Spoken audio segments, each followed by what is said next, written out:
बुर्का उठा उठाकर मुस्लिम महिलाओं को ताकने वाला चुनाव आयोग राहुल गांधी से कहता है कि मां बहन बेटियों का वोट डालते हुए सीसीटीवी फुटेज साझा करना चाहिए। क्या अपनी माताओं, बहुओं, बेटियों सहित किसी भी मतदाता की सीसीटीवी वीडियो चुनाव आयोग को साझा करनी चाहिए क्या?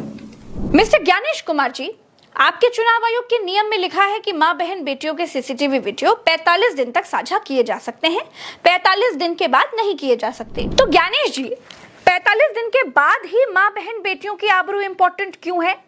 कहिए तो हलफनामा देकर आपसे कुछ पूछ लूं, क्योंकि आप बिना हलफनामे के तो कुछ बोलते नहीं हैं। आप कह रहे हैं महिलाओं की प्राइवेसी भंग हो जाती है। वोटर लिस्ट की जब वोट देने के लिए लाइनें लगी होती हैं महिलाओं की, मैंने तो महुआ जी से कहा कि इस बार जब वोट देने के लिए जाना तो किसी मीडिया वाले को अपनी वीडियो मत बनाने देना, क्योंकि आपकी प्राइवेसी भंग हो जाएगी उससे। भाई बताइए, आप पूरे देश का चुनाव दिखाते हैं, कश्मीर से लेकर कन्याकुमारी तक महिलाएं लाइन में लगी हैं, वो आप दिखाते हैं, उनका इंटरव्यू आप लेते हैं, वो आप दिखाते हैं। 45 दिन तक आपके खुद के नियम में आज भी लिखा हुआ है कि आप सीसीटीवी फुटेज देंगे, तब प्राइवेसी भंग नहीं होगी।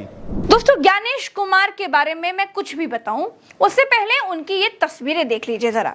अमित शाह इनके बॉस रहे हैं, बहुत ही कर्मठ और जुझारू किस्म के आदमी हैं। अब आगे बताती हूँ। ज्ञानेश कुमार चुनाव आयोग के मुखिया हैं। वैसे तो सरकारी दफ्तर संडे के दिन बंद रहता है, लेकिन ज्ञानेश कुमार जी ने प्रेस कॉन्फ्रेंस उस दिन की जिस दिन राहुल गांधी बिहार में वोट अधिकार यात्रा शुरू करने के लिए सासाराम गए थे। रविवार का दिन चुना गया क्योंकि कल ही 11 बजे दिन से सासाराम से राहुल जी, तेजस्वी जी और समस्त विपक्ष ने वोट बचाओ यात्रा शुरू की। तो उन्हें लगा कि इस विजुअल को, इस संदेश को कैसे ब्लॉक किया जाए। तो महोदय सामने आए। मैं एक एक पत्रकारों के सवाल को मैंने सुना है, एक भी पत्रकार के सवाल का जवाब नहीं मिला, बल्कि उनके चेहरे की खींच बता रही थी कि उनके पास जवाब नहीं है। दोस्तों, राहुल गांधी ने कहा कि चुनाव आयोग चोर है। चुनाव आयोग ने कहा कसम खाओ, हलफनामा दो, तब मानेंगे कि चुनाव आयोग चोर है। अब राहुल गांधी की जगह अखिलेश यादव ने कहा हलफनामा देकर के हमने तो कहा था कि 18,000 वोटों की चोरी उत्तर प्रदेश में आपने की थी, हमने कसम खा करके कहा था कि चुनाव आयोग ने चोरी की है। समाजवादी पार्टी ने 18,000 वोट जो बीजेपी के इशारे पे डिलीट किए गए थे, जो वोट लोग नहीं डाल पाए थे, विद एफिडेविट हम लोगों ने इलेक्शन कमीशन को दिया था। उसके बावजूद भी किसी भी आरओ पर, किसी भी बीएलओ पर कोई कार्रवाई इलेक्शन कमीशन ने नहीं की। और अभी जो उपचुनाव हुआ था, जहां पर पुलिस खड़ी होकर के अपनी सर्विस रिवॉल्वर निकाल करके वोट रोक रही थी। और मैं आपसे कहता हूं, कुंदरकी का आप सीसीटीवी रिकॉर्डिंग निकाल के लाइए, आपको पुलिस मिलेगी जो पुलिस वोट डाल रही है। क्योंकि अयोध्या में ये लोग हारे थे तो मिल्कीपुर हराना जरूरी था। किस अधिकारी को प्रिसाइडिंग ऑफिसर बनाना है, प्रिसाइडिंग ऑफिसर को क्या टारगेट दिया गया था, और वो रिकॉर्डिंग है जो हम लोगों ने इलेक्शन कमीशन को दी। चुनाव आयोग ने कहा सॉरी, आपकी कसम हम तक नहीं पहुंची है भाई, आपकी कसम नॉट रीचेबल थी, कोई कसम वसम नहीं मिली। अखिलेश यादव ने हलफनामे की फोटो संसद में सबको बांट दी। इमेज के जरिए चुनाव आयोग तक हलफनामा बाकायदा पहुंचाने की उन्होंने रसीद तक जारी कर दी, सारे सबूत दिखा दिए। अब ताजा समाचार ये है दोस्तों कि चुनाव आयोग को मोतियाबिंद हो गया है और मुंह में उनके दही जम गया है।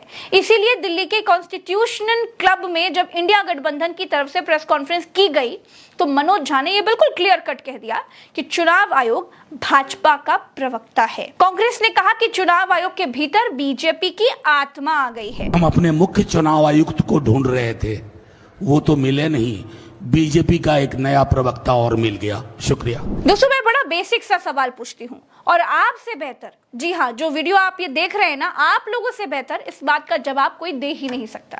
कानून बदल करके चुनाव आयोग के मुखिया का चुनाव मोदी करने लगे हैं। जिसको नौकरी मोदी देंगे वो नौकर किसके लिए वफादार होगा? ज्ञानेश कुमार अमित शाह के अंडर काम कर चुके हैं, लंबे समय से उनके साथी रहे हैं, उनकी गुड बुक्स में रहे हैं।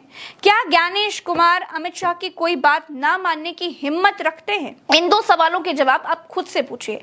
सारे आंसर्स आपको खुद ब खुद मिल जाएंगे। राहुल गांधी ने कहा कि भाजपा ने वोट चोरी कराने से पहले चुनाव आयोग के लिए 2023 में कानून बदल दिया, जिसमें कहा गया कि अब से किसी भी गलती या फिर शिकायत पर किसी भी थाने में चुनाव आयोग के अधिकारियों के खिलाफ कोई शिकायत नहीं दर्ज करा सकता। मैं उनसे पूछना चाहता हूं, आपने कानून बनाया, आपने सीसीटीवी का कानून बनाया, फिर आपने उस कानून को बदला क्यों? सरकार ने क्यों बदला? मैं एक और सवाल पूछना चाहता हूं, भाई और बहनों, आप जानते हो कि इलेक्शन कमिश्नर पर कोई भी केस नहीं किया जा सकता है। आप जानते हो कि हिंदुस्तान का कोई भी court, high court, supreme court उन पर केस नहीं कर सकता है। आप जानते हैं कानून कब बना? जानते हो 2023 में ये कानून बना। ये कानून 2023 में क्यों बना? क्योंकि नरेंद्र मोदी और अमित शाह ये चाहते हैं कि इलेक्शन कमीशन के खिलाफ कोई कार्रवाई नहीं कर पाए, क्योंकि इलेक्शन कमीशन उनकी मदद कर रहा है, उनके साथ वोट चोरी कर रहा है। और हमने इंडिया गठबंधन के बिहार के नेताओं ने मन बना लिया है कि बिहार में हम वोट चोरी नहीं होने देंगे। सवाल नहीं उठता, वोट चोरी नहीं होने देंगे। दोस्तों, इसीलिए विपक्ष ने चुनाव आयोग के खिलाफ संसद में महाभियोग चलाने का मन बना लिया है। महाभियोग प्रस्ताव लाने के लिए लोकसभा में 100 और राज्यसभा में 50 सांसदों का हस्ताक्षर किया हुआ लेटर जरूरी होता है। विपक्ष के पास महाभियोग लाने के लिए दोनों सदनों में पर्याप्त सांसद हैं।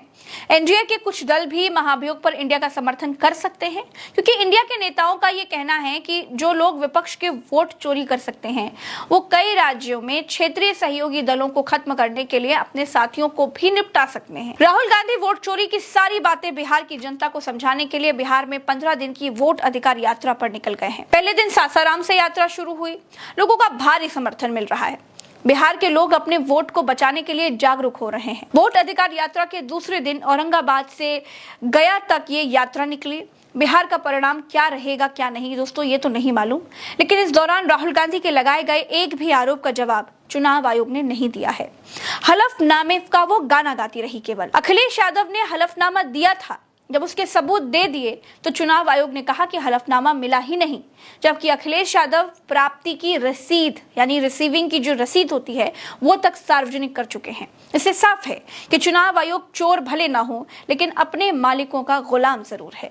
चुनाव आयोग स्वतंत्र नौकरी नहीं कर रहा है। चुनाव आयोग के मुखिया में संवैधानिक बने रहने का दम नहीं है, उसके लिए रीढ़ में हड्डी की आवश्यकता होती है। चुनाव आयोग में दम होता तो कहता कि अगर कर्नाटका की महादेवपुरा विधानसभा सीट पर 1 लाख फर्जी वोटर हैं तो हम उसकी जांच कराएंगे, क्योंकि 1 लाख फर्जी वोटर होना लोकतांत्रिक संकट जैसा है।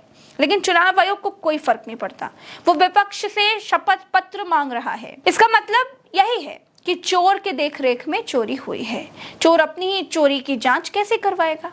कोई गैरतमंद चुनाव आयोग होता तो स्वतः संज्ञान ले चुका होता इतने बड़े खुलासे के बाद, लेकिन कुछ नहीं हुआ। दोस्तों, इस वीडियो में मेरे साथ इतना ही। चलते हैं।